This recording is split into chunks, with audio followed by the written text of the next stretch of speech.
नमः संस्कृताय मित्रों, कैसे हैं आप। विश्वास है कि आप लोग स्वस्थ होंगे, मस्त होंगे। मित्रों, आज हम लोग कारक प्रकरण में सप्तमी विभक्ति का आज प्रथम भाग पढ़ेंगे। सप्तमी विभक्ति को हमने दो भागों में बांटा है। पहले भाग का इस वीडियो में आज हम लोग अध्ययन करने वाले हैं। इसमें जो महत्वपूर्ण सप्तमी विभक्ति से संबंधित महत्वपूर्ण प्रश्न हैं, जो परीक्षाओं की दृष्टि से बहुत इम्पॉर्टेंट है, उसको आज इस वीडियो में देखने वाले हैं। इसके पहले हम लोग षष्ठी विभक्ति का अध्ययन कर चुके हैं। आज हम लोग प्रथम भाग का अध्ययन सप्तमी विभक्ति का कर रहे हैं और इससे संभावित प्रश्न क्या बन सकते हैं उसके बारे में आज चर्चा कर रहे हैं। ठीक है, यह वीडियो टीजीटी, एलटी, डीआईसी या बीपीएससी की परीक्षाओं में जो भी प्रश्न आते हैं या आने वाले हैं उसके बारे में, संभावित प्रश्नों के बारे में अध्ययन करने वाले हैं। ठीक है, कारक से संबंधित है ये प्रश्न, सप्तमी विभक्ति आधारित प्रश्न है। ठीक है, पहला प्रश्न है, आधारः कः संज्ञकः भवति। आधार की कौन सी संज्ञा होती है? तो आधार की कौन सी संज्ञा होती है? कर्त संज्ञकः, कर्ता की संज्ञा होती है। कर्म संज्ञकः, कर्म संज्ञा होती है। अपादानम, अपादान संज्ञा होती है। या अधिकरणम, या अधिकरण संज्ञा होती है। आप सप्तमी विभक्ति में पहला ही सूत्र होता है आधारो अधिकरणम। आधार की अधिकरण संज्ञा होती है और सप्तम में अधिकरणे, और अधिकरण में सप्तमी विभक्ति का प्रयोग होता है। ठीक है, और जो आधार होते हैं वो तीन प्रकार के होते हैं।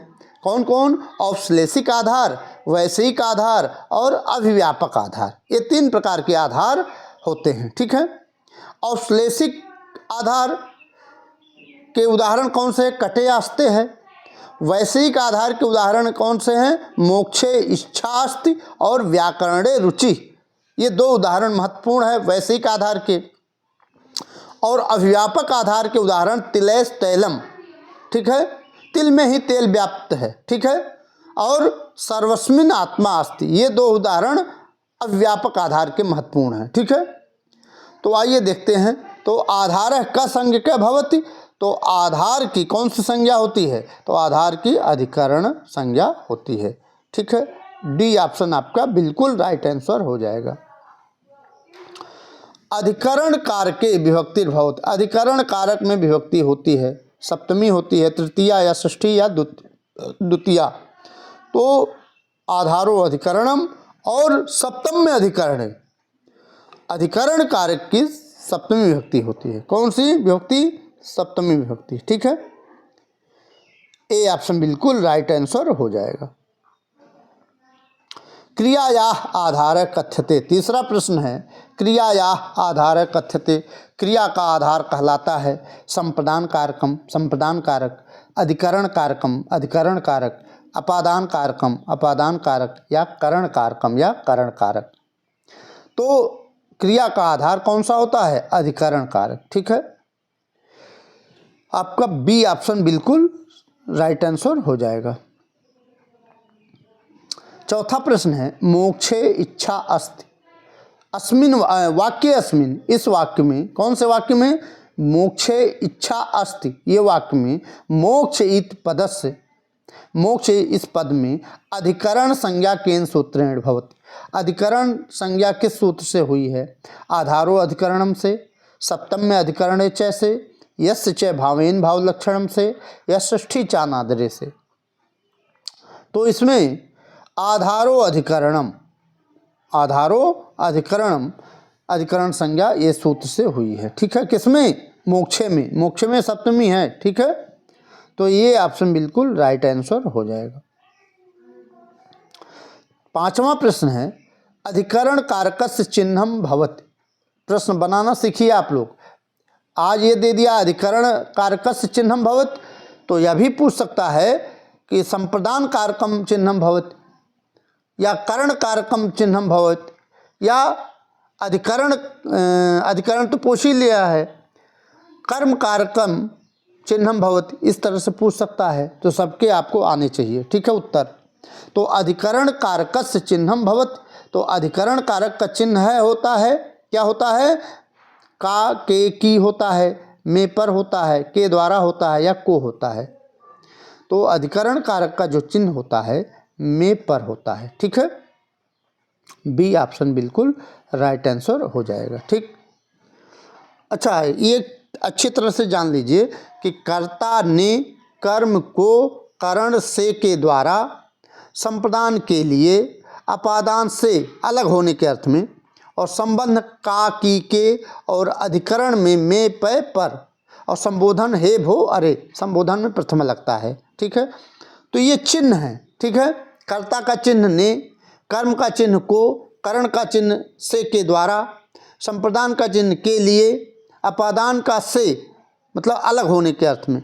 जैसे वृक्ष से पत्ते गिरते हैं तो वृक्ष और पत्ता अलग हो रहा है, अलगाव की स्थिति में यहाँ अपादान लगेगा, और जहाँ अपादान लगेगी वहीं पंचमी लगेगी, ध्रुवम अपाय अपादानम। ठीक है, संबंध में का की के हो जाएगा षष्ठी, अधिकरण में पय पर सप्तमी, संबोधन हे भो अरे प्रथमा। ठीक है, तो ये चिन्ह है। ठीक है, तो इसका पांचवें का बी ऑप्शन आपका सही हो जाएगा।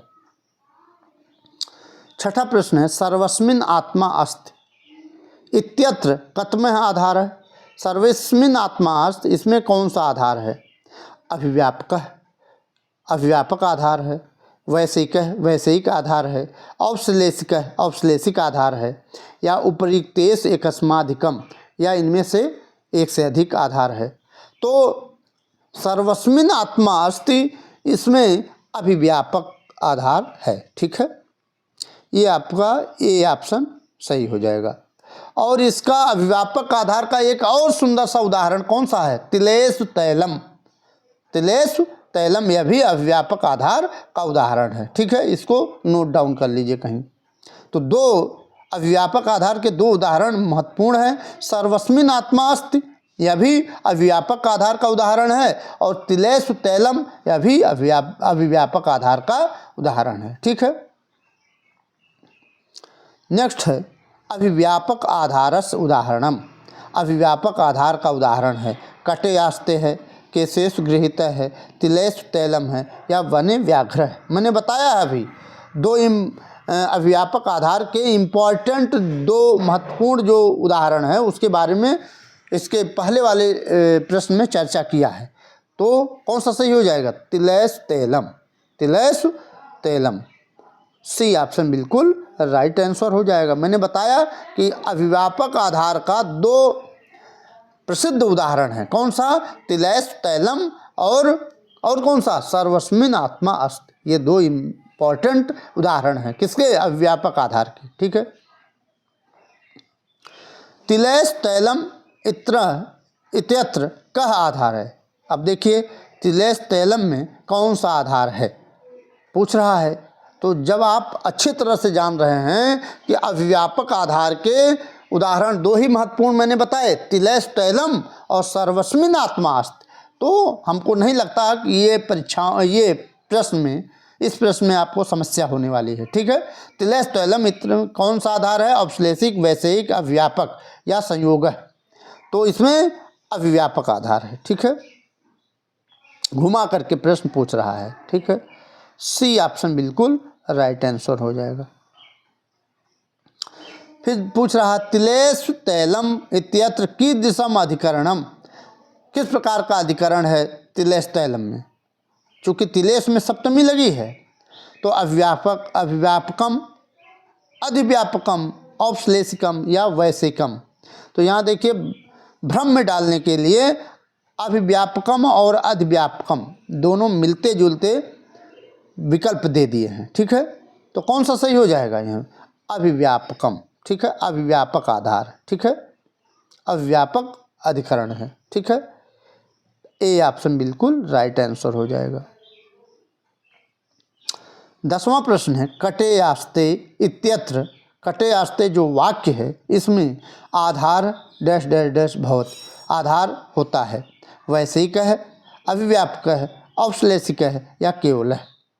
तो कटे आस्ते, कटे आस्ते, यहाँ पर चटाई से बैठने वाले का भौतिक संश्लेष प्रत्यक्ष रूप में दिखाई दे रहा है। ठीक है, तो यहाँ क्या हो जाएगा? औपश्लेषिक, औपश्लेषिक आधार हो जाएगा। कौन सा आधार? औपश्लेषिक आधार हो जाएगा। ठीक है,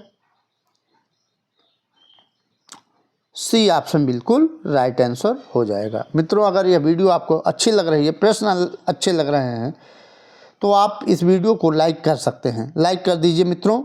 और अगर वीडियो को चैनल को सब्सक्राइब नहीं किए हैं तो सब्सक्राइब करना मत भूलिएगा मित्रों, कर लीजिए, क्योंकि अच्छे अच्छे प्रश्न आपको देखने को मिलेंगे इस चैनल पर।